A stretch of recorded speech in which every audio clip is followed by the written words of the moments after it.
I'm live now. I'm live and not in my car. That's different. I'm live at that terrible time slot though. Well, we're approaching 6.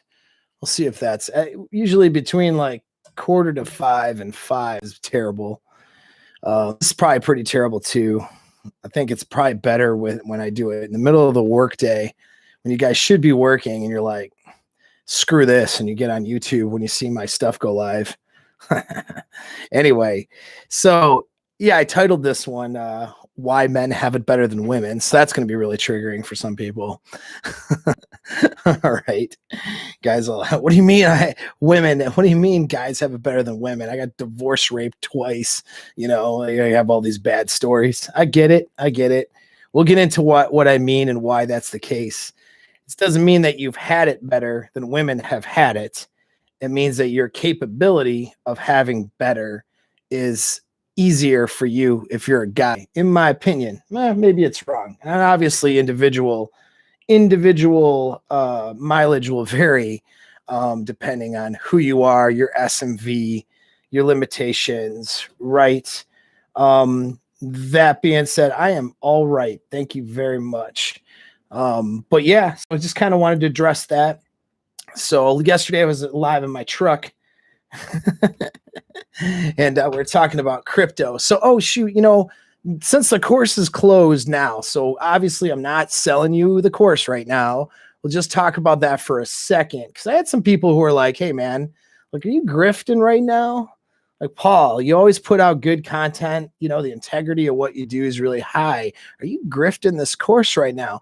So there's some concerns there. And I get that. And I had some good people who are, loyal supporters who had legit questions. The trolls I don't care about. Okay, obviously. But guys who really value the content and stuff I'm putting out, you know what I mean? Had that question about the crypto course, particularly because I haven't audited the course yet. Now, I'm in the course myself. All right. I haven't got on Discord yet. For those of you who have signed up, I haven't got on Discord yet and set my stuff up yet. But I mean, I have time still with that. But I spent my money to do the course before I chose to say, hey guys, you should do this course. Here's an affiliate link. Just so you understand that. All right. People who are 7-figure earners told me more about these guys who are running this course and about the nature of the information, cryptocurrency, stuff like that. And I vetted this out with people who know a lot more than me. Now, normally though, I just want you guys to understand though, before we get into my actual topic, normally, okay, what I'll do is I'll try to audit a course or at least audit the person's material. So I know that that person puts out good material before I agree to be an affiliate. And I've had several approaches to be affiliates for courses that I've turned down just because I haven't had time to audit the quality of that stuff. So I don't take on, you guys will notice, even guys who are in the Rule Zero panel, stuff like that, I don't always pay attention to what everyone's doing. And I don't just shill everybody's courses. I don't. Okay. I have to know that it's good for my audience and for you guys. So I didn't do the crypto course that way though, because we're dealing with markets. All right. And right now, we're in a bull market for cryptocurrency. So you're going to miss out on some of that if you plan on being an investor in cryptocurrencies and then you wait until the course that I promote, okay, next quarter, which might not be till like June or July, you're going to miss several months of opportunity on your investment. So if you already have money set aside, you're thinking about doing it, you weren't sure, it was just, I had to make a decision. Do I audit this course first and then promote it? Or do I just take a chance going based on people I already know who already think that this is good? They're people I trust, people who are 7-figure earners, who know more than I do, who don't have any skin in the game, are just telling me, yes, dude, you need to be into crypto right now, number one. And number two, these guys are good. And the material they put out is good. And then I had people who took their last quarter, who took the course already, let me know that. And they jumped in the chat too and said, hey, this is a good thing. So I did properly vet it for you guys. I don't just shill everybody's things. All right. I properly vetted this course out as much as I could, but I had to make a decision between offer it as an affiliate next quarter and have you guys potentially lose out on that. Some of you guys who just really kind of listen to me or just wouldn't necessarily take the course without me promoting it. You miss out on several months of opportunity in a bull market. That was the problem. If it was just a dating course or, something like that, lifestyle, type course or dating or relationship course, I would have just waited because there's no sense of urgency. You're not dealing with a bear and bull market potential with an asset. You know what I'm saying? So that was the reason why I did that, just in case people, so you guys understand. What's up, Offie Kingdom in the background there? That guy's the man. His stuff's good. Go to Offie Kingdom's podcast over on YouTube. If you haven't yet, he's got really good material and he's playing around. So in the chat here, hanging out with us, which is good. So I got a few people here, not too many. Of course, the timeline sucks on this, but you guys will watch the video later. But let's talk about why women really technically have it worse than men. And it really boils down to this. And I'm going to break down a number of factors too. Okay. Now, some of you guys, again, caveat, some of you guys are not living your lives well with women right now. Okay. And you haven't made good decisions with women. I get that. So your individual circumstance, you're not doing as well as a lot of women are doing right now. Okay. And I get that, but your potential to do well is greater than a woman's potential to do well over time. All right. The reason is, and some of this stuff is pretty basic, but I'll get into more finer details of it, is that women, are pretty much, they show up with their value and then their value declines over time, whereas men become, okay, and become more valuable over time with work and effort. All right. So picture it like this: the 21-year-old girl is generally at her highest value at 21 when she's pretty and in shape and for what she brings to the table to a man. And she is also the most immature mentally and emotionally at that point. She's not as developed intellectually, mentally, and emotionally, but she has the most power that she'll ever have in that sexual marketplace. Okay. By the time she develops mentally and emotionally, all right, and learns some things with experience, she's going to learn a lot of things the hard way through bad decisions. It's never good to hand somebody more power than they can handle. You know what I mean? Like, that's not usually a good sign or a good thing. Have you ever worked for somebody in a company or been like military situations? I've seen it before, where someone's put in a leadership position and they have more authority and influence than what they're actually developed to be able to handle. And then like the results aren't good, right? And that's sort of what happens with women. They have way more influence on the sexual marketplace than what their maturity level and intellect has prepared them to handle. All right. And so they squander that time away from themselves. And then they turn around at 35, maybe a couple of kids in tow, now trying to bring value to a man. And of course, the things that they're looking for that they would want to make them happy, because they're hypergamous, are all greatly disproportionate to the value that they bring to the table. All right. And that's the problem. That's just in a large scale. That's the issue. Now, you guys are like, some of you guys, if you're 21 years old listening, you're like, well, dude, I'm having a terrible time with women. Well, yeah, of course you are, because you're 21 years old, right? Your value increases with time. A 41-year-old man that takes care of himself is going to be more valuable than a 21-year-old guy, period. End of story, almost every single time, unless that 21-year-old fell into a position of high status or value. Like, we're talking maybe professional athletes, for example. All right. So like your value raises, your attractiveness raises over time with women. All right. whereas her attractiveness declines and she has to bring other value to the table. But the bigger problem to that is, though, in our culture, right, in the United States particularly, women aren't being conditioned to, man, that sun is kicking me in the face right now. That's all right. We'll go with it. I don't even have, do I have my shades? Oh, look at this. Now I'm going to be that douchebag with the sunglasses on during. Yeah, all right. We'll put on the Ray-Bans today. So, oh, by the way, you know, as always with chats, you guys got comments, throw it in the chat. You guys got questions, throw it in there, man. It's cool. We can answer those things. But here just to spend a little bit of time with you guys. So now I got the shades on. Now I'm super, super cool, right? I got this window facing the lake, and it's beautiful. And the clouds are out, and then the clouds separated as the sun's going down, and now it's coming in. So now I look like the Alpha Buddha. Yeah, that kid, that Australian kid. I think he had like yellow sunglasses, and his hair was like all out. You know what I mean? So my hair is a little too short for that. Yeah, I'll pull in an MLD right now. I need a gold chain though too. You know, I'll wait. Let's see if I could. Let's see if I got. There we go. I got this Red Pill Thor. He had gotten me this chain right here. He had sent it to me because that dude's cool, man. I like that guy a lot. He sent me this Thor hammer because I'm also got some Norse and Icelandic blood here.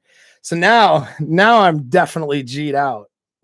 So now I'm going to get into this really serious topic, and nobody's going to be able to take me seriously. So this will be a lot of fun. All right. So let's look at and I just wrote some notes today, and I'm just kind of, BSing with you guys and going over my notes. I'll probably put this into a more detailed, more refined video at some point. Tomorrow I'll air the final portion of the retroactive jealousy series. If you guys have been paying attention to that. So, okay. So we're looking at what does a guy want, right? What is a guy looking for in a woman? Okay, now I could ask that in the chat, and I'm going to get a bunch of different answers, but here's what it boils down to from an evolutionary psychology standpoint, relationship psychology standpoint, because these are things that we want. We're not always aware, okay, of what it is that we actually want. And so women are the same too, right? Women are not aware of what they respond to in the sexual marketplace. You ask a woman what she wants in a relationship or what she wants to do, and she'll list everything, but generally what she'll list is very few alpha characteristics, but it'll be look on the look side of it, all right, and on the resource status side of it, and then she'll list a whole bunch of beta characteristics, and depending on how many people are looking at her and judging her, that's going to determine how many beta characteristics get listed there. All right, so that's there, but they're not very self-aware. They don't understand what their vaginas are actually responding to. Most women, they just sort of know what they would want. The nice guy, he needs to be nice and sweet and do things for me and, take me to cool places. And they list those things. Right. But they're not necessarily that's not the alpha guy necessarily that their, lady parts are responding to. Okay. So that's what you usually get with most women. Well, most guys aren't very self-aware either. You know what I mean? They know that they want a chick with TNA, right, and sexual access. I mean, that's what we want. We want a good-looking chick with sexual access. But what else? What else do you want? So that's always the question, especially if you're talking about long-term partners, even if just a long-term casual partner. You know what I mean? And so for example, and I get this a lot. So a lot of times I'll have, I just left a consultation with somebody like this. But I'll get guys who are building themselves up, younger guys who are building themselves, their vocation, building entrepreneurs, building their company, building their net worth out, building their income out, and they have sexual access, whereas so those guys who were 21 years old at one point didn't have as much sexual access. Now they're in their 30s, right, or even their 40s, and they have as much sexual access as they want, but getting laid isn't the problem, right? They want higher quality. They want not only prettier, better girls, but girls that are easier, better to be with. And they haven't quite gotten to a point where they've vetted that out yet. They haven't figured out really like what are the characteristics I want in a chick if she's going to be a long-term partner, or if she's going to be, even long-term casual partner. I want her to be a compliment to my life. Okay, we say that, my buddy Rich Cooper says that. I say that. Cool. Well, what does that mean though? Compliment to your life, right? So we deduced a number of characteristics, and this will tie into why we have it actually easier than, women in the sexual marketplace, at least over time. All right. So what it is okay, we'll just put the sex category fulfilled. Okay. So we want youth, right? Fertility, things that signify fertility. So youth signals, right? Less wrinkles, right? Good skin. Okay. Symmetrical face. These things, unblemished curves, right? Now, whether you're a boob guy or a butt guy or, whatever, there's going to be different body types that'll be more individualized, but generally speaking, we all know when a hot girl walks in the room. If she's a 6 foot tall blonde, that's, or 5'10" blonde, and she's hot, we know she's hot. Even if your style is more of a 5'3", brunette, right? Like we know. And why do we know that? Because it's their body and their skin and their, presence, their physical shape is signifying fertility. All right. That's why. And the more youthful, well, not talking about child, we're talking in the realm of adulthood, but the more youthful or younger that they appear, which is why women wear makeup, okay, the more attractive they appear. All right, because that signals fertility. Signals are what are attractive to us sexually. And then it's her level of sexual arousal. So her genuine desire or arousal to us is what's sexually attractive, and her sexual availability. Okay. So sexual frequency, sexual access to hot women. That's what we want. We want that. We don't care about her PhD. We don't care about her, that she's been, just got employee of the month or something works at. We don't care about how smart she is at trivia, or how, good of a, I don't know, a drinker she can be, or she can drink you under the table or play beer pong really well. These are things we don't care about more so than that, what I just mentioned about our sexual needs needing to be met by someone who signals fertility, availability, and arousal. Okay. But beyond the sex, what else is it? Well, there's an emotional aspect of it too. Now, this would be a great live stream for women to listen to, honestly, because women are clueless oftentimes as to what men actually want, and don't understand that they need to bring shit to the table if they're going to get that guy. They all think that they deserve this high value guy, but in this guy that checks all their blocks, but they don't understand at all what makes them valuable as a woman. They have no clue. A lot of women, not all women, but a lot of women, right? And so, yeah, a woman would be good to hear this. And this, I'm actually going to have to do like a separate video and list this better. But and this is just, by the way, this is a brainstorm today, like diving into some research and stuff. But yeah, so on the emotional side of it though, we want that sexual connection with that hot girl, right? But we also want that there's a level of an emotional connection we want too as men. And what would make that work for us? It's not the same thing that would make a woman emotionally drawn to a man. Okay, so we're drawn to a woman who's submissive to us. It's a big thing. Submissiveness and femininity will cause us to emotionally attach or emotionally get drawn in. And also emotional reliance, her being reliant on us for her emotional needs and sexual needs.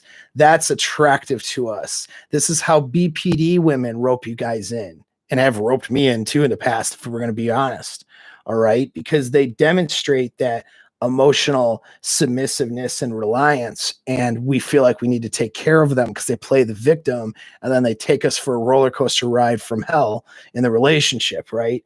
But these are attractive things. These are things that we want in a healthy manner. We want that emotional, that submissiveness, that reliance. Now, there's a thing about reliance I'll explain in a minute when we get to the last characteristic, though, okay? Because there's a balance that needs to be struck. If she's so reliant that she can't take care of herself, or she's an emotional basket case, then that's not attractive at all. But we'll get into. And yeah, Sam says, wow, that actually explains a lot when you put it like that. Yep, absolutely, man. That's why I'm doing this video. And this is more of the brainstorm version for you guys to interact with me, but I'll do it in a more concise, normal, professional video without my my bling and my sunglasses with the sun in my face. Okay, so what's this one? Talking to dumb chicks is worse than yeah, sometimes it's painful talking to dumb chicks, but we'll get there too, as to what I'm talking about. So besides the sexual attraction, right, and that emotional draw because of her submissiveness, her femininity, and her emotional reliance on us, those things make her attractive to us. We also want what I call legacy characteristics, meaning that that's a person who is going to be your ride or die. You know what I'm saying? That's that person who's going to be, you know, that your ride or die. That's it. You know, I don't know how else to explain it, but somebody's going to be by your side, right? That person that you would actually consider growing old with. Is we're looking for, you know, loyalty, integrity, and support. All right. So that's what we are looking for, those specific values from a woman. And we want the behaviors of loyalty. So like women don't understand when they're sexually signaling to other men to make us jealous, for example, or they have a past, they've banged 50 guys and now they're trying to settle down. Those are things that are not unattractive to women necessarily. All right. So they don't understand it. Women don't get that that's very unattractive to men, because that demonstrates a lack of loyalty, a lack of possible lack of integrity. All right. And so that's a big red flag for dudes. It makes them less attractive. You know, women are drawn to men for their wisdom and their experience. We are not drawn to women for their wisdom and experience. It doesn't work that way. You know, we want a woman, we would rather have a woman who is less experienced, and that signals more loyalty or potentiality for loyalty to us. And so that is what's attractive. And so paternity, which is the ability to be a good mom or caretaker characteristics. Even if you don't plan on having kids, a woman who has caretaker characteristics, that's very attractive. So she does acts of service to you. She'll make dinner. You know what I mean? She'll do things for you. She'll ask you, hey, what do you want? I'm going to the store.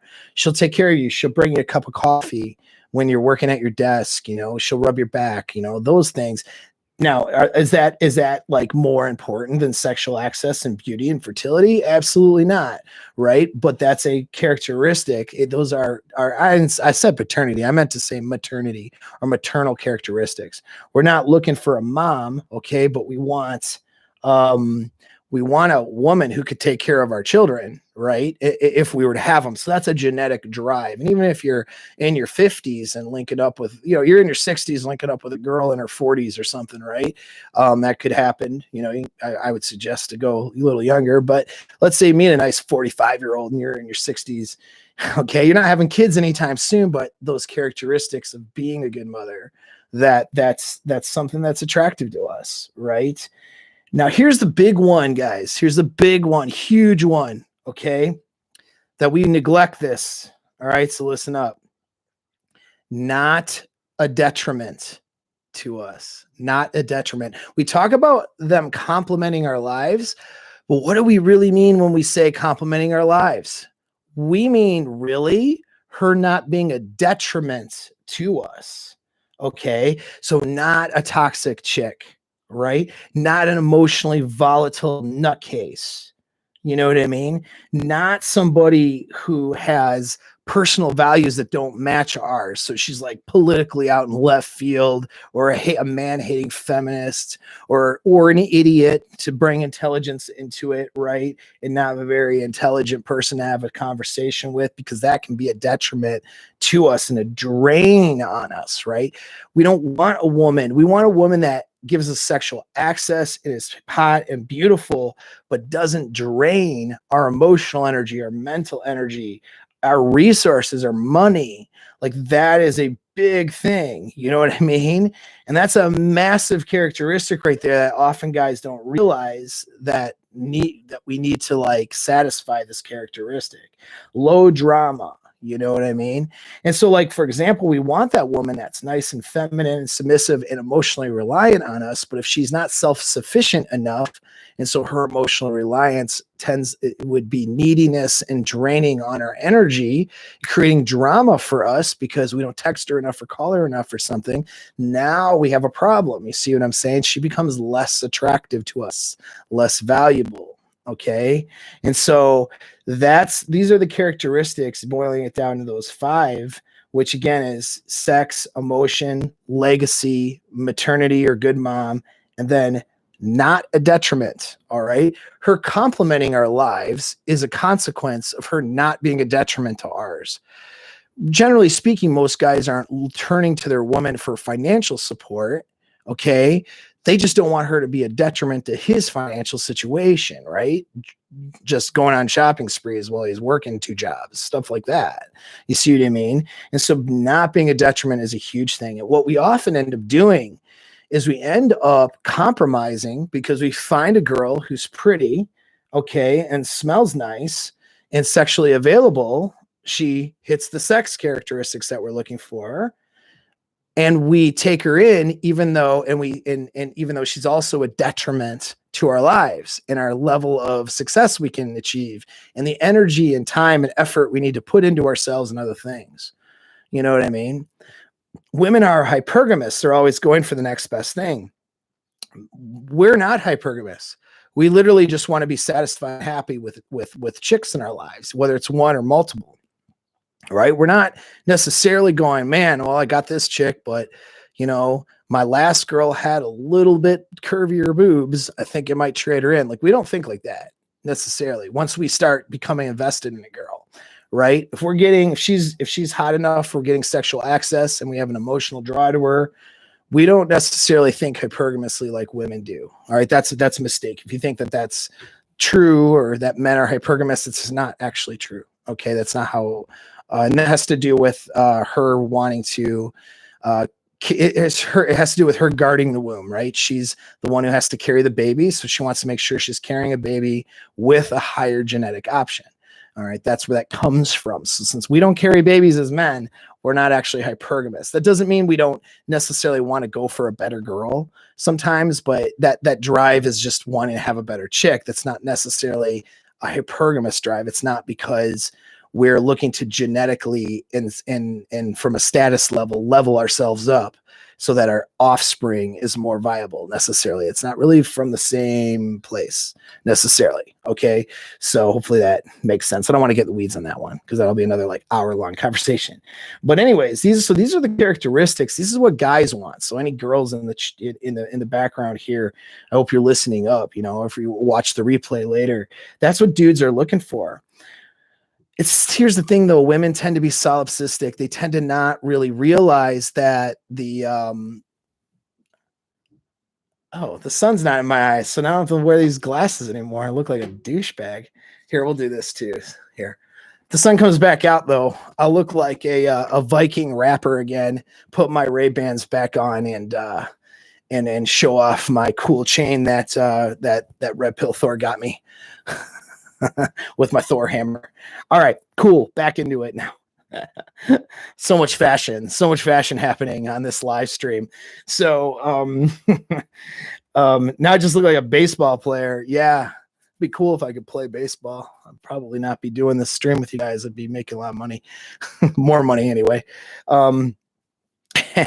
So anyways, back though to the topic here. So women are unaware really of all of these characteristics that they need to bring to the table. and they always think they have multiple chances. This is that female solipsism, and actually I will say that the narcissism that exists in a gynocentric culture. This narcissism is destroying women. All right. And I'm not saying women are narcissists. That's not it. The culture is. All right. The culture is telling them, girl, live your best life, and like you have multiple chances. So when these girls get to be, why don't I have a super chat? Yeah, I know. I don't have one. I'm sorry. I don't know, because I don't know how to work the computer, probably, mostly. I gotta get, I'm not even monetized, guys. Like I don't run ads here. If there are ads running in the background, it's not from me. All right. So I don't know how that actually works because I got YouTube Premium, but I'll get monetized at some point. I just filled out the right stuff, and it takes them like a month or two to vet it out. So once I'm monetized, I think they'll let me do the super chat thing. But and right now I just have to look. I kind of look like a D-bag. I look like a huge D-bag with sunglasses and a freaking chain on, trying to have a serious discussion with people. Absolutely. I don't disagree there. I just didn't want to have the sun in my eyes, dude.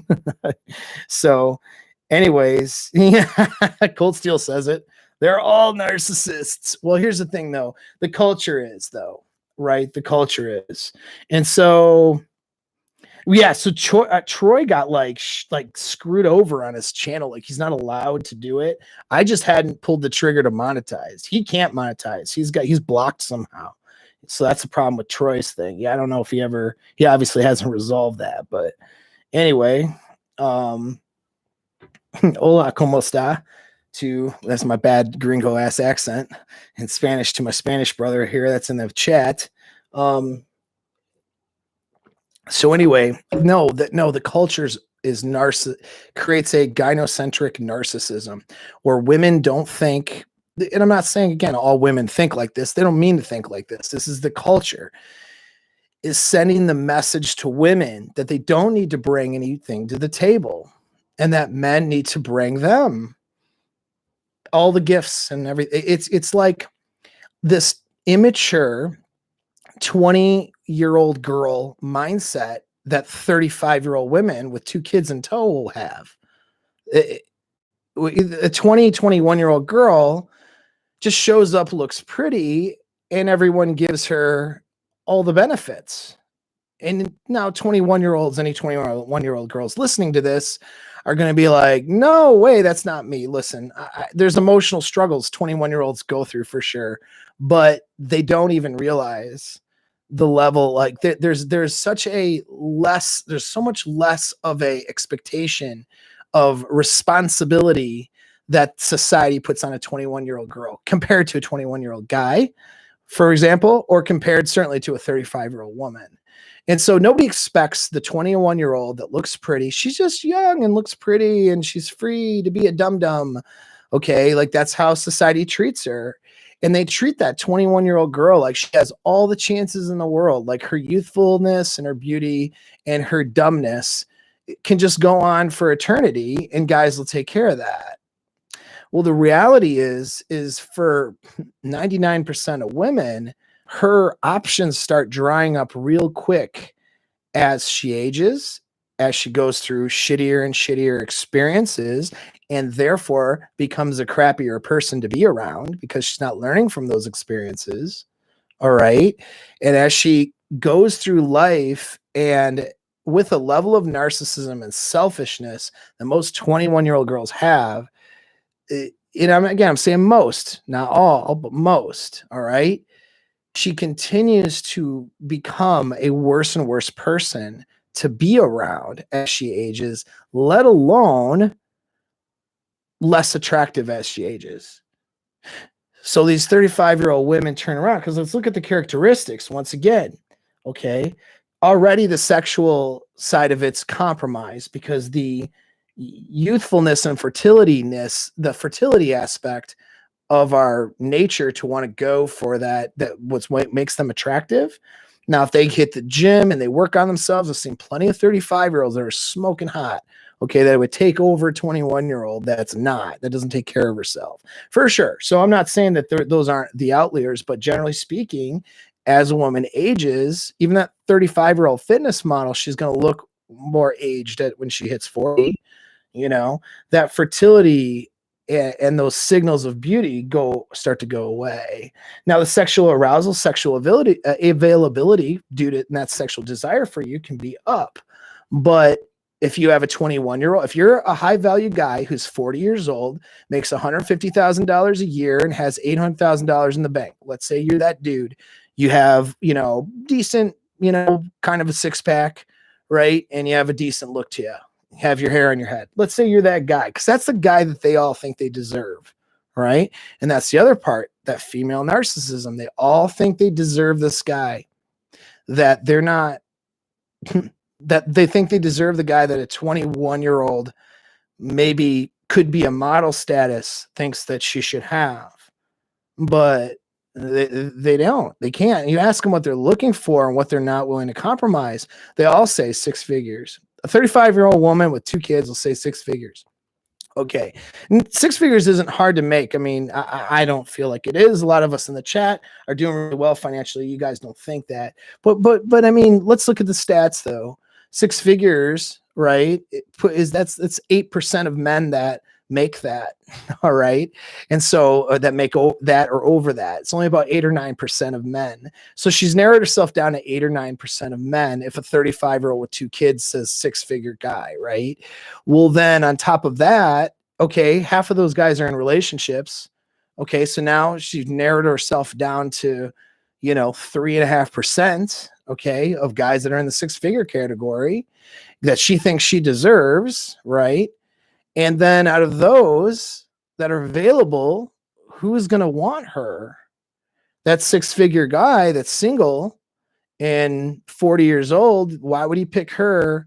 Even if she has the availability and the arousal aspect of it, of the sex, why would he pick her when he could pick someone 10 years younger that's hotter? Now let's add some more stuff to it. Is she a strong, independent woman? Because she was told that would make her awesome and self-reliant and all this stuff.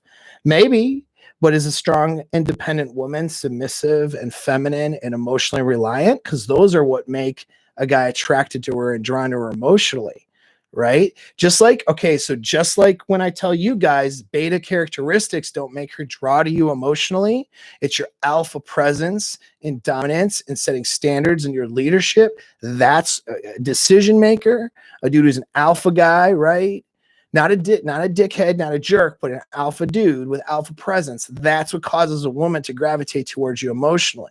Well, women don't understand that it's not strong, independent woman. See what I'm saying? The thing that she thinks would make a guy gravitate towards her emotionally, because that's what she is drawn to, a strong, independent man, right? She draws to that guy. She doesn't understand that it's actually submissiveness and the ability to be feminine and the ability to having some level of emotional reliance, meaning, you miss them. You want to be with them, right? You're sad and you want your man next to you, that type of thing. And that's, those are the things that make a dude attracted and drawn towards a girl emotionally. If she's that 35-year-old independent career woman with 2 kids, because she's been conditioned since she was 21 to be that, she thinks she's bringing value to the table. She's not. She's actually a detriment to herself because she can't demonstrate submissiveness, femininity, and that emotional reliance that we would like. How about loyalty, integrity, and being supportive of a man's goals? Well, if she's had to be on her own and she's been kicked around the sexual marketplace because, you know what I mean? Does she know how to be supportive to a man and his goals? How about, how about being a good mom, right? And having those characteristics where she takes care of people around her, would take care of kids well. Like if she's been selfish because that's what society told her to be, she hasn't been working on those muscles. Do you know what I mean? Just like if you haven't been behaving like an alpha dude and you've been kind of a simp and covert contracts and super nice guy, you got to work on your alpha guy muscles, right? You got to work on your dominance muscles. All right. Well, if a girl's been dicking around and not working on these muscles, she's already sacrificed the main thing that guys will want her for, which is physical attractiveness and youthfulness. And now she has a couple kids. Some women literally think my 2 kids, you know, that are well behaved and doing well in school are an asset. They literally think that, because that's how solipsistic and selfish minded they are. They don't understand that to a guy that demonstrates a liability. They literally don't get that. They think, well, he'll develop a relationship with me and my kids and he'll love it.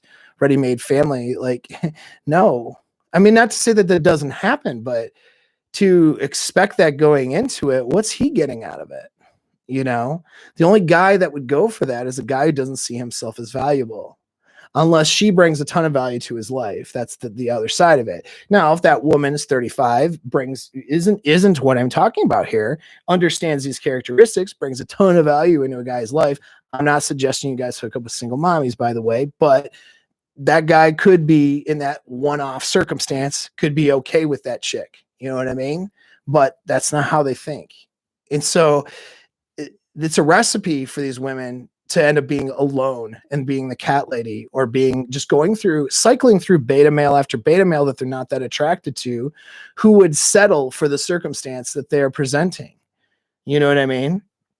They're not finding the guy. They might even find a 6-figure guy, for example, but then who's a total simp and doesn't have the other characteristics that she would actually be attracted to. So then it's going back to sacrificing herself and her sexual needs and wants and her emotional needs for a provider.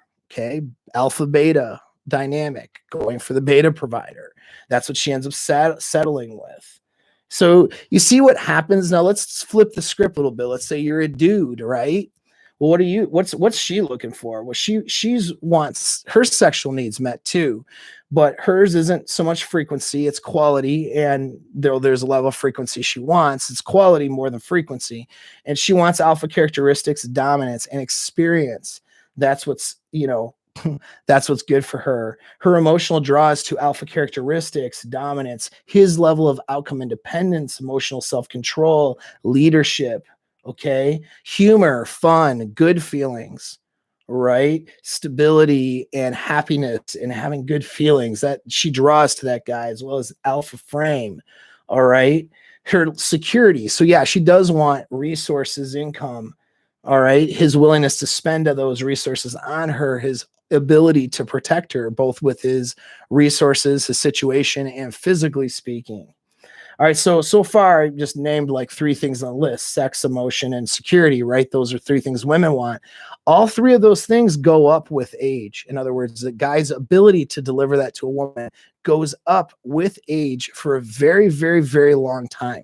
All right, until his body finally kicks the bucket or declines. Sometime after 60 years old, he becomes more sexually marketable to a woman if he's doing the right things. Now, hey, if I got some guy who's got, a beer gut and a heart condition, he's in his 40s, he's missing a tooth, and he owns the landscaping business that barely can cover his rent, and he tells me he wants a Victoria's Secret model, I'm going to tell this dude, okay, your expectations are way off from your SMV, your skill with women, and where you're at, dude. Way, way, way off. Okay. That's the conversation I'm going to tell. That's the conversation I'll have that with that guy first. Now that guy's going to have to do a whole bunch of things, but he might have to also review his standards. Maybe he's not going to get the 20-year-old, right? You know what I mean? That's super smoking, but he can still get a decent girl. But what's he going to have to do? Fix his teeth, get to the gym, work on his SMV, work on his skill with women, right? The work has to happen. We have that conversation with men all the time. No big deal, right? That's like a normal thing. Everyone's like, yeah, of course.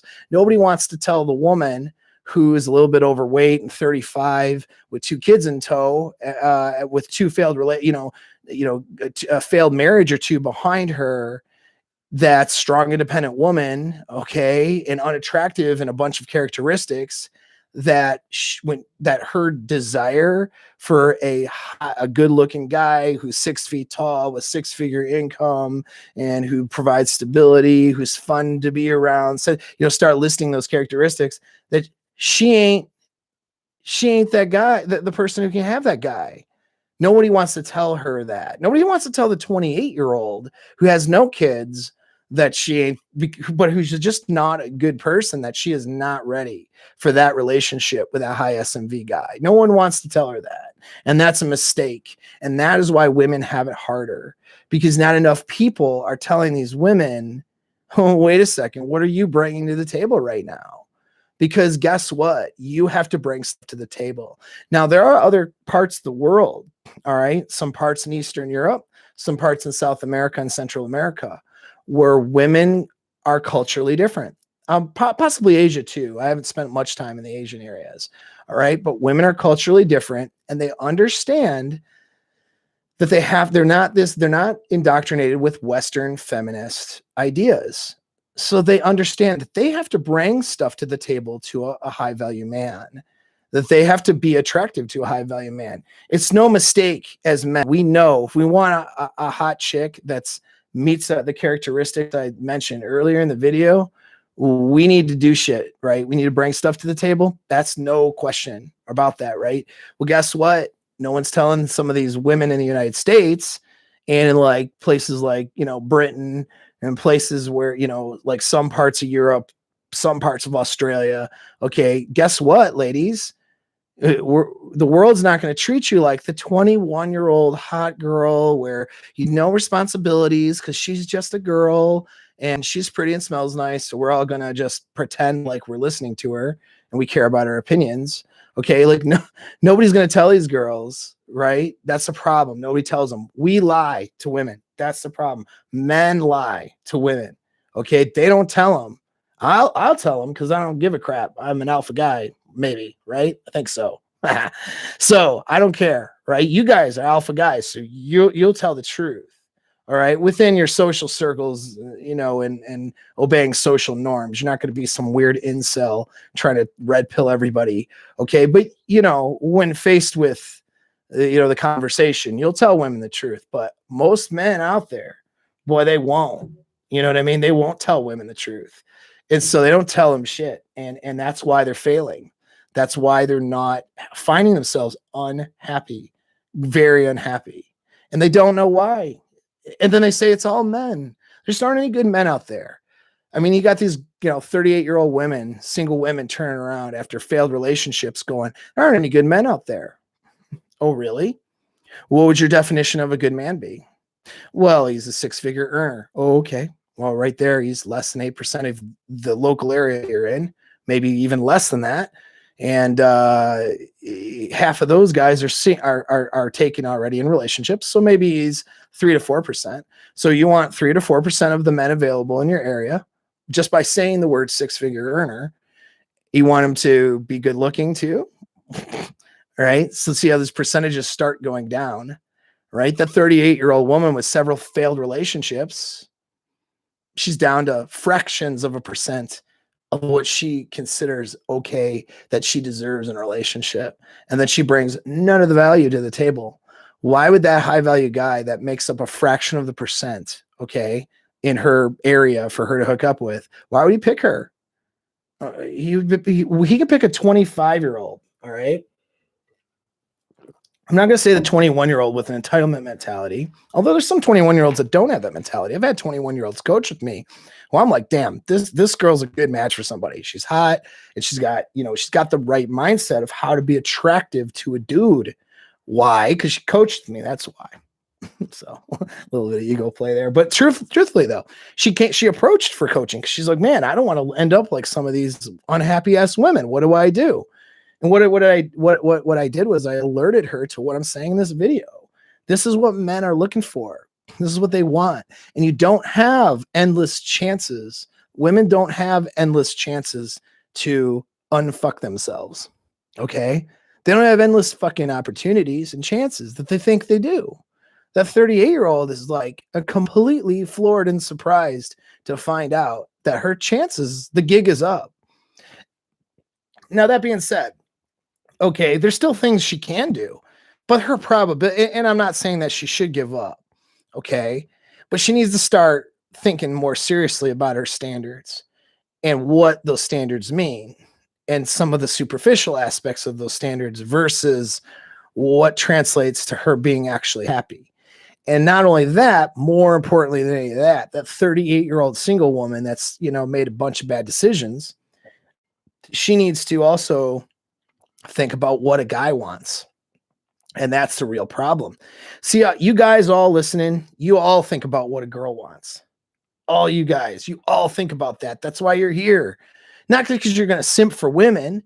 You want to have good experiences with women. And part of that involves your natural tendency as a man, and with the way just nobody's culturally conditioned you out of it, thankfully, is go, what does a girl want? What does a chick want, man? Like, let's figure this one out. And because you're not solipsistic, you can strategize that. You can go, oh shoot, okay, I see how she wants that. You don't project like what you want onto her. Some of you might, wouldn't that be a mistake? But for the most part, you guys can figure it out. Women have a real hard time with this. They have a hard time figuring this out because their innate solipsism, okay, they don't understand that what makes them attracted to a dude, right, isn't the same thing that isn't what a guy looks at in them. The value a guy brings them isn't the same as what she brings a guy. Okay. And that's what they don't understand. And again, all of these characteristics, the other two things, being a good dad, legacy, willingness to not discard her as she ages, right, and being loyal.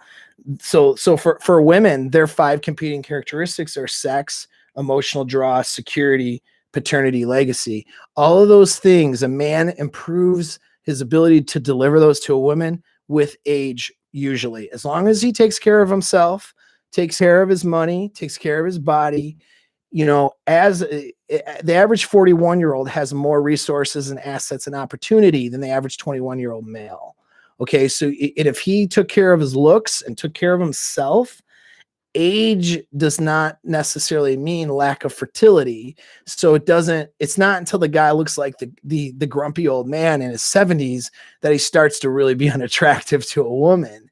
Guy with some gray hairs or something who still looks fertile and alpha and dominant is still attractive, and he's attractive to 18, 19-year-olds. Now, their attraction triggers might be going more for the youthful guy that's in their age category, and they might be a little weirded out by going for the older guy. But if it's an attractive older guy and they overcome some of those socially conditioned triggers or, unconscious triggers based on past experiences, which is sleeping with more younger guys, right? You see it all the time. Girls are madly attracted to older dudes and they go for them all the time and they have better experiences with those guys. Why is that? Because as a man ages, his ability to deliver happiness, we'll call it, or satisfaction or pleasure, whatever you want to call it, his ability to deliver the value he brings to a woman, his ability to deliver value to a woman is really what I'm trying to say, improves with age and experience. It does not improve usually unless a woman is really working on herself. But even when she's really working on herself, parts of her are declining every year that she gets older. So she's having to make up a deficit with these other characteristics, which, hey, I see it all the time. Some of you guys in the chat, some of you players, okay, are wondering, well, why would you settle with a woman? Like, if you're good with women, why would you get an LTR with a 35-year-old woman? Or hey, why doesn't, some idiotic ideas of why doesn't Rolo, dump his wife of 20 some years to go be with some younger girl, right? That's the criticism. It's a dumb criticism. The reason why is because she may have declined, like, that 35-year-old woman that a guy's really happy in an LTR with. For one, guys aren't hypergamous. So if a dude is stably happy with a chick, he's not necessarily wanting to just replace her, even if he could, which is a good thing. We call it marriage goggles. We're wired to stick around with a girl who brings us these characteristics. We're not necessarily, as if we have some, there's some relationship equity works for guys, it doesn't work for women. So women don't have that equity, but men do. If you've been married for 10 years, the same woman, and she brings you all these characteristics, men aren't hypergamous. They're not wanting necessarily to trade her for the younger model. It's not to say that they wouldn't be sexually drawn to a hot young chick or something, of course, but they're not going to, if faced with the option of making a trade, most guys wouldn't make that trade. right, for a permanent trade, you know? And so anyways, back to it though, like why get in that LTR? Well, because some of these women, smaller percentages of them, of course, but some of these women bring these other characteristics that I'm talking about. All right. So where they've declined maybe in their youth and their fertility, right? Their genuine desire and arousal and availability is still up. They're maintaining their appearance as well as they can, of course, as they age, but they bring that submissive quality, that femininity. They bring, a lot of compliments to that guy's life. They're loyal. They bring, acts of service to him. But more important than all of those things, the simple thing, okay, the simplest thing that these women that guys are happy with settling down with, and I'm talking about alpha guys settling down with, like, say, that 35-year-old girl who brings a bunch of good things to the table instead of just trading her in for a 21-year-old. Why does that guy do it? Because he's not a player. The biggest thing she brings is she is not a detriment. The biggest thing that she brings that some of these younger girls can't seem to manage is she's not a detriment. She doesn't bring him the drama, the BS, the toxicity, the interruption of his purpose in life. And in fact, she helps him and props him up to go be better and to do what he needs to do, wants to do, instead of draining him of his resources, time, energy, emotional energy, mental resources, all those things. That's the biggest thing. That's the reason dudes might want to settle with a chick who isn't 21 years old. You know what I mean? Who is maybe on the decline a little bit, but still maintains all the rest, still hot, still has all, but maybe she's better at being and understands men a little bit more. And she's a little bit more loyal and supportive of his goals compared to the 21-year-old party girl, for example. Maybe she demonstrates, okay, that's femininity and that submission and that reliance that the 21-year-old girl, through her feminist conditioning, hasn't quite realized yet that she needs to bring that to the table, right? But more importantly, she brings the quality of not being a detriment to that guy's life. So she's by that dude's side. The biggest thing she brings really is not sucking away his energy in a negative manner. All right. And so that's what women need to do as they age, but women aren't being told this. They're not being conditioned to do that. They don't even have the playbook. The playbook that tells these women what they need to be going off and doing and how they need to, to get a good man. It's all BS. Right? It doesn't say any of that stuff. Some of the stuff covers how to be more manipulative to the beta male. That's what that covers. So it allows her to manipulate the beta male and get the provider, and then she's still not happy and they can't figure it out. Why am I not happy? Right? They can't figure it out. And so they need to actually start when they're 18, 19, 20, 21 years old. They need to start then and start working on developing skills, because it's not easy. Okay, being in a relationship, if it was easy, everyone would just do it, right? It's not. You have to be skilled, just like you guys.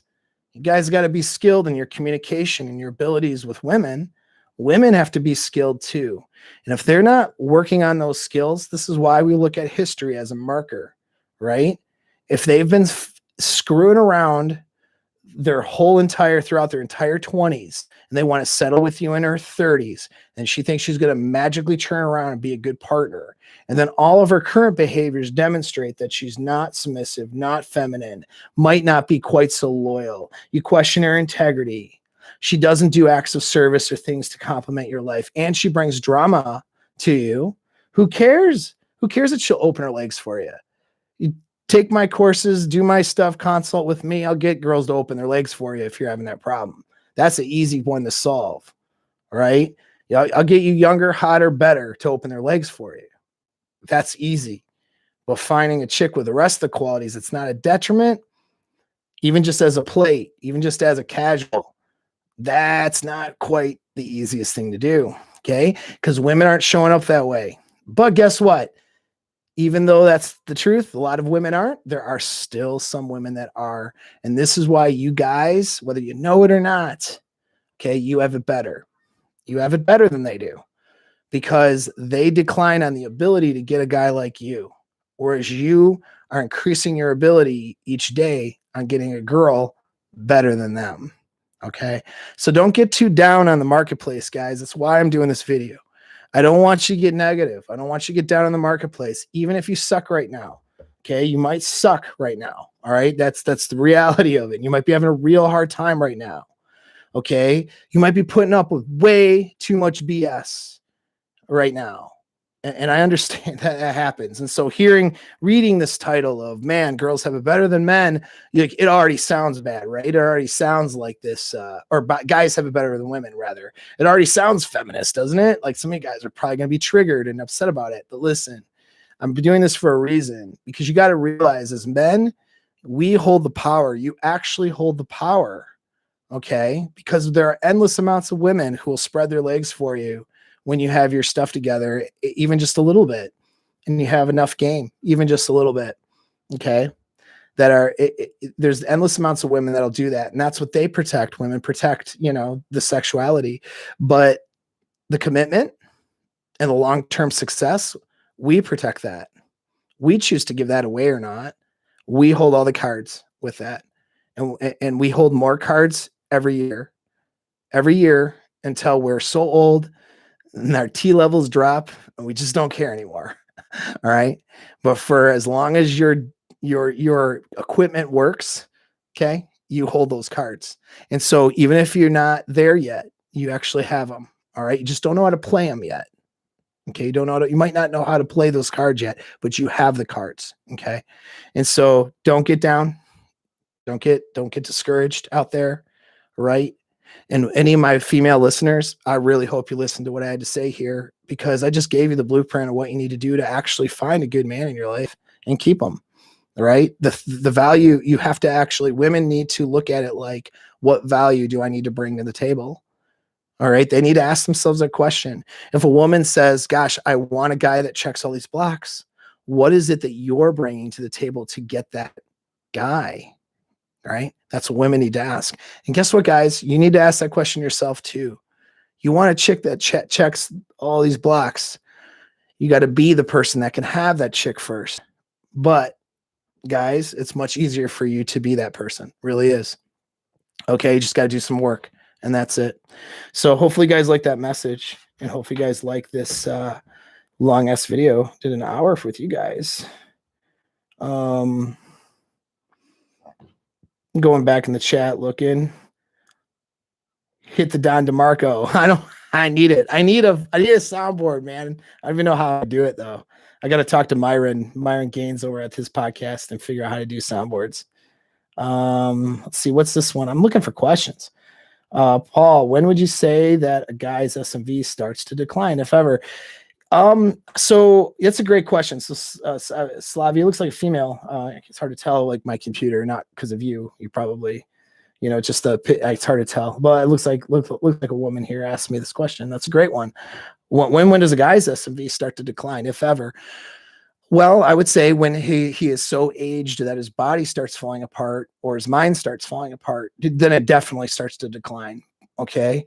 Now a man's SMV, John said it greatly. I'll take this. I'm gonna steal this one from John from Modern Life Dating.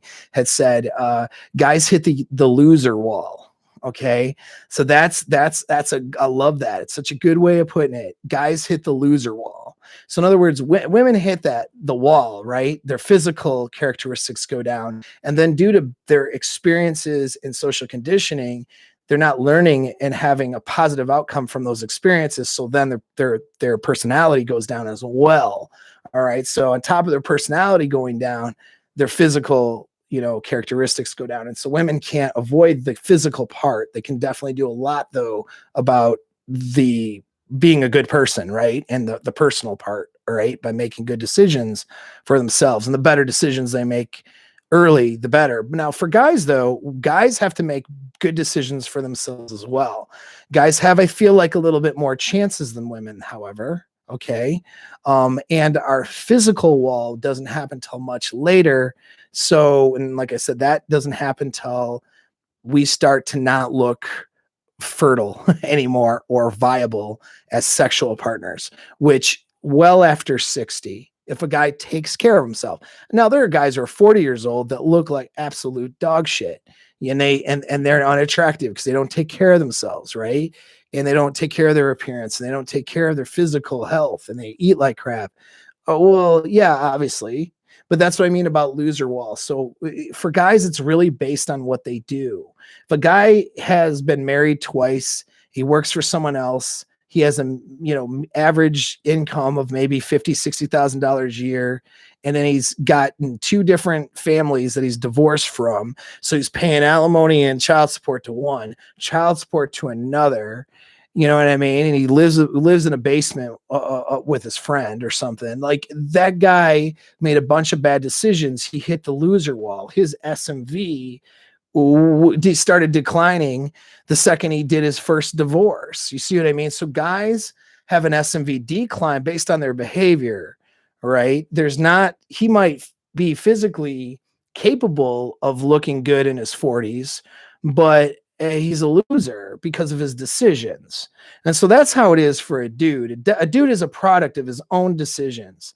Now, so is the woman, all right? But she also has this added element of being in a deficit due to declining fertility or declining looks. And that's a reality that makes men hold the cards, right? So when guys are out there disparaging women and talking about how, and are having poor success and luck with women, it really kind of surprises me in some ways, because I wouldn't say surprise me. It doesn't surprise me, but it's just weird to me, because really you have the power to actually have what you want as a man. Women have a much harder time. I mean, ask any woman in the dating market at any age what her availability is of good dudes that she'd want to actually be in a relationship with. It's tough for women, man. It really is, because so many guys hit that loser wall. Now, a lot of you guys in my chat right now aren't losers, right? So it's hard for you to understand. But think about it. Look around yourself. Go to the bar someday. Take a peek around you, right? There's a lot of dudes, man, that are forget about it, and women are just like, and then add these other issues that they have with maybe making better selections for themselves and having better behavior. It's tough for women, and they're an enemy to themselves, but the society is an enemy for them too. But yeah, that's a great question.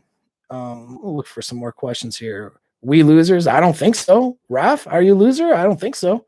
I hope not. If you're watching my channel, man, I hope you're killing it. If you're not killing it, then hit me up. Shoot me an email. So that's the whole point, is that we're not going to be losers, right? But guys can hit that loser wall if they make bad decisions, right? That's what I'm saying. Can't be bitter about their biology and psychology. Absolutely. Absolutely. Slavi is Canadian, a Serbian Canadian. Well, that sounds amazing. That sounds very attractive. All right. What else we got? I'm just kind of looking around the chat right now. What are my thoughts on hookers? And Dean responds, stay away. Yeah, I would have to say so. I mean, you don't need a hooker, man. You can get, because here's the thing. What do you want, right? Genuine desire. Okay. So unless maybe you're throwing a chick some money to be a third in a threesome or something, just a goof off. All right. You know what I'm saying? Like that can be interesting, or, strippers at parties, stuff like that happens. I'm not going to say it doesn't, and I'm not going to disparage a guy for some of the things that do happen. It's not going to, kill him. He's not going to screw his whole life up with that. But I mean, as far as being somebody who's just paying for hookers for sex, I don't recommend it, because here's the thing. What do you actually want? What you actually want is you want genuine burning desire from a woman. That's what you want. Okay. It's not just the sex. You want her desire. That's what makes her hot. Okay. That's what we're genetically wired to want. Okay. If you think about watching porn, would you rather watch porn where the chick just lays there like a starfish? Not to say that hookers would do that, or a chick is completely faking it and she's faking it. Or would you rather see a chick? Would you be more attracted to see a hot chick who is really actually enjoying the sex? All right. Not saying, whatever. Not that porn's a healthy answer either, but it's not, by the way. Porn makes dudes bad at sex. But my point, all right, what would you rather have? Or what would you rather have in the bedroom with you? You know what I'm saying? And so that's the thing. We actually want genuine desire from a woman. Okay, not just that. That's the drive, because genuine desire, there's a whole number of biological reasons for that, but that illustrates basically being able to have a baby with that chick and being able to keep that baby around and not have that baby murdered or left on the road somewhere or left in the woods somewhere, right? In our evolutionary past. So we desire genuine desire. Hookers generally don't represent that. Strippers generally don't represent that. So you leave those situations with an empty. Most guys I've talked to have done that stuff or have been addicted to doing those things, addicted to porn, addicted to strippers, addicted to OnlyFans type girls or internet girls, right? Or addicted to hookers, right? Those things, I've talked to guys like that. They leave those situations with an empty feeling. And then they're trying to, they're trying to grasp onto that feeling more and more and more. It becomes almost like a gambling addiction. All right. Gambling addictions are not the addiction to winning. It's the addiction of getting yourself out of the hole. That's what the addiction is. Right. And so that's how guys feel without genuine desire, but access to sexual release. So this is why porn, hookers, strippers, other than just like, okay, it's fun to have a little stripper thing at a party or something. That's fun. That's cool. It's also fun to have girls just consensually strip for you, right? That whatever. But we want genuine desire. That's the whole point. You're not getting that with hookers. And in fact, you're just sort of not, and you're appeasing. You're getting a reward without putting the effort and work in to get what you really want. That reward just being sexual release. It's not even a good reward. It's not exactly the full picture of what you want. All right. So, okay. Bought a book on crypto. You were asking me about that. You were asking me about that yesterday. Like, well, dude, throw it in the chat. Let us know what book you got. Or if it's any good, send me the email. And then maybe I'll tell people about it. All right. I don't know anymore. Like I said, I want to learn more about crypto. I know the concept and I know why we need to be in crypto right now as a diversified asset. But the particulars, I'm going to learn from an expert, which is why I'm in the course. And I suggested the course to you guys who have money to put into crypto. I really think it's going to be good. So I'm excited about that. What we think. Is it unhealthy to kill your desires for women or sex? Yes. Why would you want to kill your desires for that? All right. So here's the thing about primal desire. It's very difficult to kill those desires, if not impossible. Okay. You can suppress primal desires, but primal desires are part of what makes you a living being. Okay. Desire for survival, desire for reproduction. Those are things that make you not only human, but they make you animal too. Okay. They make you a living creature. You're not going to really kill them. What you can do is suppress them or redirect them. So I recommend short-term suppression if you're about to get into a sexual situation that's not good, right? I recommend using your frontal lobe that makes you a human being that can think straight and don't bang that crazy person and save it for somebody else. Okay. Yeah. Okay. But that's not the same as getting rid of your desires, is it? It's redirecting. You can use those desires to get access to women that are better for you, right? So instead of banging the drunk, crazy one that's going to bring you a lot of problems, use those sexual desires by a little bit of suppression and redirection towards game and effort and get out there and meet a girl that's better than that chick, right? And so that's where those desires can be helpful. Redirect, short-term suppress, but you're never really going to get rid of them. So that I wouldn't even attempt that. You can't negate, yes, can't ever negotiate genuine desire. Slavi, you are correct. I think that having a woman participate in the guy's favorite activities, what is this that you're saying, is a good way to demonstrate leadership, making her more, I mean, you mean including her in your activities? You can, sure, but I mean, it's not, you want to do stuff with her and you want to do stuff it's not about the activities. Don't be like, okay, I'm really passionate about boxing, so I'm really going to take my girl and, make her learn boxing. Like, no, if she wants to learn boxing or whatever, and, you mean something you guys end up doing together, that's cool. The whole point is it's the experience, right? You should have your own hobbies and things that you enjoy that's independent of her. If she becomes a part of some of those things, that can be good. If she has genuine desire to be a part of those things and be a part of your life, that's amazing, right? That's good. It's the experience. You create a good experience, good feelings. That's part of frame control. And that's a good thing. But I wouldn't think that you need to like include her in on every single hobby that you're doing. That would be a little much, and she might not want to do that. She should have something she likes to do too that's independent of you. You know what I mean? Paul, I find it hard to come back to relationships in a clear mindset right now. Ooh, why is that? After taking the pill, it feels like it's choosing between slightly less douchebag or slightly less beta to any LTR. I'm not sure what you mean. So you've become red pill, all right? You feel like I don't know what you mean.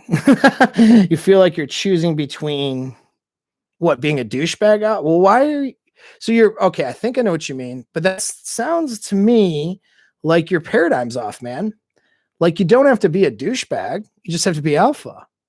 A lot of douchebags are mistaken as alphas, though, right? A lot of douchebags have alpha characteristics and they get girls. You got to open your paradigm up. Imagine that you could be the alpha guy without being that douchebag.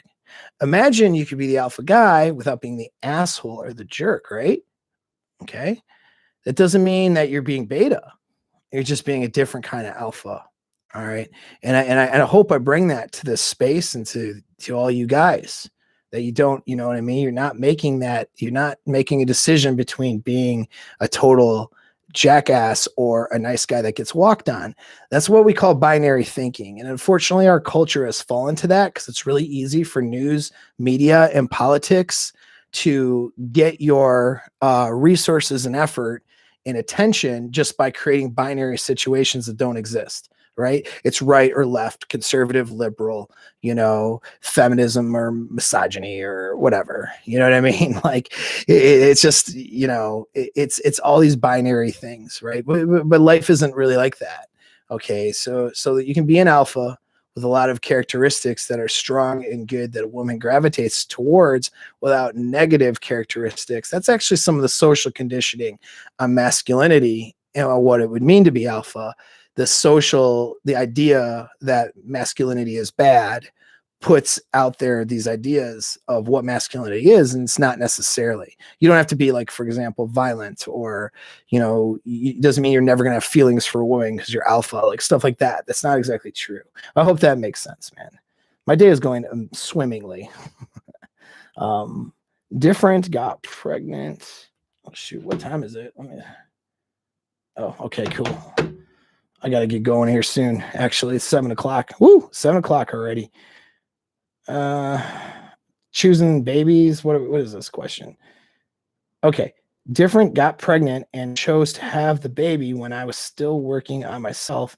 Do you recommend staying in a relationship while still growing, or leave and being a responsible dad? Okay, again, we got a paradigm problem, don't we? All right, so you have a girlfriend, you knocked her up. That was a mistake, right? Always control the birth. But you didn't. That's okay. Let's deal with that. All right, so you got a girlfriend and you knocked her up and now you have a baby. Does staying in the relationship mean being a good or bad dad? See, let's open that paradigm up a little bit. If you're in a relationship that you're settling in that's not good, I would argue that is not necessarily being the best dad you can be either. Okay. Now, I'm not saying to kick this girl to the curb either. All right. But you really need to decide whether this is the relationship for you, and you need to decide that independently of the kid. You can still be a good dad, okay, and be in a co-parenting situation with her rather than an LTR with her. Now, would it be better if you were like LTR with her, living together, two parents? Absolutely. But you made the mistake of not setting that up. All right. That only works well if the relationship is good. All right. If the relationship is not good and you're settling for a situation that's not good, then having two parents at home isn't good. All right. Ask yourself, what do you want your kid to do? Even male or female, doesn't matter. What do you want your kid to do? Chase excellence when he's older? Your kid is going to model after your behavior more than he's ever going to listen to you. All right. I don't know if it helps you guys, but some of you older guys in the chat can attest to this with older children. They'll model after you more than they'll actually listen to you. Okay, one way or the other. And so if you're not living your life the way to the best of your ability, would you want that for your kid? Would you want your kid to settle for a situation that's not good for him? Right? You wouldn't want him to be a douchebag father either, though, of course. So we can do both. All right. Hopefully that makes sense. But yeah, you have to decide though. Decide if the relationship is worth it. All right. And don't just stay for the kids ever. All right. That's usually a recipe for not being good for the kids. Okay. All right. Looking for question marks. This guy hates that you can't negotiate desire. Oh, sure.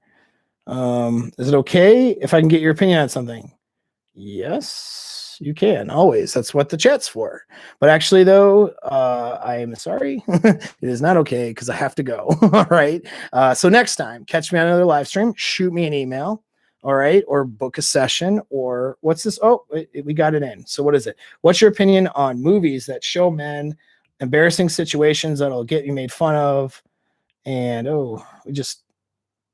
I lost it. Where'd it go? Oh, you retracted it, dude. Bro, how am I supposed to answer a question if you retracted the message? What does Mark say? Oh, thanks, man. I appreciate it, bro. Well, okay, so he took it. I'm not sure. Well, I'll give a little anecdote. Movies suck now. Watch old movies. I'm not saying never watch a new movie or something, but I'm I'm careful about what I consume content wise. Dude, okay, that's okay, man. I'm gonna go in this direction real quick. All right. And so on the movies, he did on accident. Oh, suck. So look, here's the thing about movies. I just watched the new Coming to America. A total disaster, in my opinion. It was sad to watch. Right. Think of this for a minute. Everything in that movie was built in woke culture. These comedians, I feel bad for the comedians nowadays because they can't even do comedy freely because they're afraid to offend someone. They're afraid to get canceled. And that was very evident in this movie, Coming to America, the second one. I love the first one. In fact, myself and my LTR, we watched the first one, and it's because we were gonna say, I hope the second one's. It was before all the crappy reviews came out. We're like, I hope the second one's gonna be good. Eddie Murphy's a funny dude. They got a lot of the old cast back. These are funny, talented people. Let's watch the first one again. We laughed our butt off on the first one again, right? And then we've seen it 33 years ago. Came out. Love that movie. Coming to America, the first one, right? Now, there's so many things in that movie, dude, that are like not good with woke culture now. Okay, there's so many things to be offended about, right? And that they could get canceled for. So, two was them trying to mitigate all those things, and it made it a very corny, crappy version. We didn't even make it through to the end of the movie. I don't even know how the movie ends because it was so bad halfway through. I'm getting to the answer about masculinity on this, though. Okay. So, anyway, these are just, it was an attempt to mitigate. They do one joke about something, they have to do another joke. Like, so for example, he was getting the royal penis washed by the bathers, right? If you know this thing. Oh, but the girl had to get the royal vagina wash too. Okay. Like it was like they had to always equal out something in some way. But nobody noticed, though, that a massive plot of that movie was Eddie Murphy's character, the prince, getting drugged and date raped and pregnancy raped from the first movie. Nobody noticed that. So the plot of the movie, spoiler alert, okay, but it's a crappy movie anyway, so it doesn't matter. All right, is that the plot of the movie is he only has daughters, and he finds out that he has a illegitimate son from when he was in the States. Well, he got the illegitimate son because she had blew some drugs in his face, okay, and he was intoxicated, and then and she had sex with him. Now let's switch that around for a minute. Let's say a dude blows some drugs in a chick's face, has sex with her, and gets her pregnant, right? That dude's called a rapist. Interesting, though, how woke culture didn't identify that as anything or even problematic. And in fact, he was required to bring her, I mean, not required, but more or less, bring her to the palace and her family members and her kid, take care of them and treat them like you get what I'm saying. You see where this is going? Could you imagine a guy rapes a woman, gets her pregnant, and then culture says you have to belong to this man and have him be a part of your family now, you know, and her dad has to give you his resources like dowry. This kind of does happen in some ways in Middle Eastern cultures, by the way, which is very misogynistic and not good. But you know, that's where, but we have it so inundated in our culture now that we have this in a mainstream movie that was so corny and woke that it was pathetic. They were afraid to be funny because they didn't want to get canceled, yet they have date rape and pregnancy rape as a major component of the film and nobody notices. You guys find that a bit interesting, right? So how do you think masculinity is being presented in these films? Not very well, right? So a guy was asking about handling embarrassing moments. Well, first of all, that's an easy answer. Outcome independence. Laugh at it. Laugh at yourself, man. Who cares? If you don't care, nobody else does. I do embarrassing stuff all the time. All right. And I just laugh at it. I do it in the middle of the show. I have sun in my eyes. I got to put stupid glasses on. And I just laughed at it. And then I put on my G chain here with the Thor hammer. Right? I didn't get upset about that. Who cares? That's not even registering as an embarrassing moment. You know how many times I have a technology faux pas like every show. if you've been paying attention, I'm really bad with it. Right? And and I don't care. It's funny to me. All right. Your flaws, your things, you just diminish those. You work on your weaknesses. Everyone's a human being. It's not a big deal. That's how you handle embarrassing situations, man. Compromising, not so sure. Well, compromise. I don't get in compromised situations. I'll whip my dick out anywhere. I don't really care. So I'm not kidding. That's key to it. Don't care. But anyway, man. All right, I do need to go, guys. Oh, Red Pill Thor, hey, bro. I was referencing your thing. You got me. Yeah, Red Pill Thor's the man, dude. He's got some platforms. You guys might want to check it out. I got the Thor hammer right here, and I'm not wearing. I have other because I have other Norse jewelry I wear because I'm part Icelandic and part I have Norse in my blood. We'll put it like that. So hell yeah, Red Pill Thor in the chat. But I got to bounce, dude. Got to bounce. So thanks again, guys. I appreciate you jumping in. I appreciate y'all hitting the like button, share the content, and I'll catch you on the flip side. Dude, I don't care. You're don't apologize, bro. You're fine. All right, later.